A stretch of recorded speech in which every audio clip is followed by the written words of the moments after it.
लाडवा हलके की इनेलो की ये वर्कर मीटिंग सभी को देखनी चाहिए, क्योंकि इस वर्कर मीटिंग के जरिए इनेलो ने दिखा दिया है कि वो कुरुक्षेत्र पार्लियामेंट का चुनाव बड़ी शिद्दत के साथ लड़ रही है।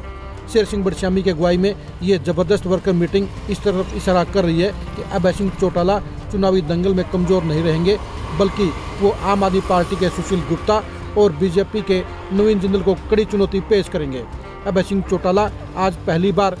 वर्कर मीटिंग के लिए उतरे हैं और लोकसभा चुनाव के लिए अपने प्रचार का आगाज किया है। लाडवा हलका कुरुक्षेत्र पार्लियामेंट के चुनाव में सबसे अहम भूमिका अदा करेगा, क्योंकि यहाँ पर शेर सिंह बड़श्यामी अपने खोए हुए रसूख को दोबारा हासिल करने के लिए और अभय सिंह चौटाला को लोकसभा चुनाव में लीड दिलाने के लिए कमर कस चुके हैं। पिछले 5 साल के बाद ये पहली ऐसी जबरदस्त वर्कर मीटिंग है जिसमें जहाँ शेर सिंह बड़श्यामी दोबारा मजबूती के साथ पैर जमाते हुए नजर आए हैं, वहीं इनेलो का खोया जनाधार भी इस वर्कर मीटिंग के जरिए वापस लौटता हुआ नजर आ रहा है। ये सभी जानते हैं कि अभय सिंह चौटाला के लिए ये चुनाव बेहद इम्पोर्टेंट है और इस चुनाव में वो ज़्यादा से ज़्यादा वोट हासिल करने के अलावा पहले नंबर पर आने के लिए भरसक प्रयास करेंगे। अगर कुरुक्षेत्र लोकसभा सीट पर चुनावी ट्रायंगल में बदल गया तो उन हालात में अभय सिंह चौटाला बड़ा उलटफेर भी कर सकते हैं,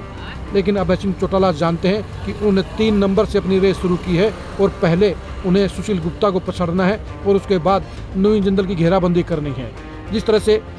लाडवा हलके की ये वर्कर मीटिंग हुई है, उसी तरह अगर बाकी हलकों में भी ऐसे ही ज़बरदस्त प्रोग्राम हुए तो उन हालात में अभय सिंह चौटाला नवीन जिंदल को कड़ी टक्कर देने का काम करेंगे और सुशील गुप्ता को पछाड़ देंगे।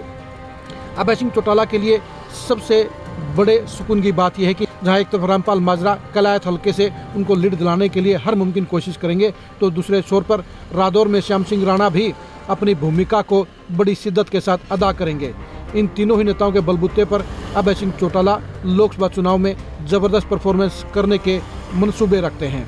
इनेलो आज गर्दिश के दौर से गुजर रही है और अभय सिंह चौटाला जानते हैं कि अगर उन्हें पार्टी को दोबारा से जिंदा करना है, अपनी पार्टी के सिंबल को बचाना है, तो उन्हें इस लोकसभा के इलेक्शन के अंदर जबरदस्त परफॉर्मेंस करनी होगी। अगर अभय सिंह चौटाला ये चुनाव जीत जाते हैं तो इनेलो जहां जेजेपी को पछाड़ देगी, वहीं बीजेपी और कांग्रेस के बराबर में दोबारा से एक झटके में ही आ खड़ी होगी। अगर अभय सिंह चौटाला नंबर 2 पर भी रहते हैं तो वो भी उनकी जीत मानी जाएगी, क्योंकि जो इनेलो पिछले लोकसभा चुनाव में कुरुक्षेत्र में 50,000 वोटों पर खड़ी थी, वही इनेलो अगर 3 लाख से ज़्यादा वोट लेती है तो उसकी बड़ी मजबूत वापसी कही जाएगी। लेकिन लाडवा हलके की आज की मीटिंग बता रही है कि इनेलो रामपाल माजरा और शेर सिंह बड़श्यामी की अगुवाई में और श्याम सिंह राणा के मजबूत सहयोग के बलबूते पर जबरदस्त परफॉर्मेंस करने के लिए पूरी ताकत के साथ ये चुनावी जंग लड़ने का काम करेगी। कुरुक्षेत्र लोकसभा सीट के चुनाव परिणाम को जानने के लिए आप खरी खरी न्यूज़ के साथ बने रहिए। कुरुक्षेत्र लोकसभा सीट पर अभय सिंह चौटाला की परफॉर्मेंस को जानने के लिए भी आप खरी खरी न्यूज़ के साथ बने रहिए। कुरुक्षेत्र लोकसभा सीट पर नवीन जिंदल, अभय सिंह चौटाला और सुशील गुप्ता के बीच होने वाले भीषण चुनावी घमासान को भी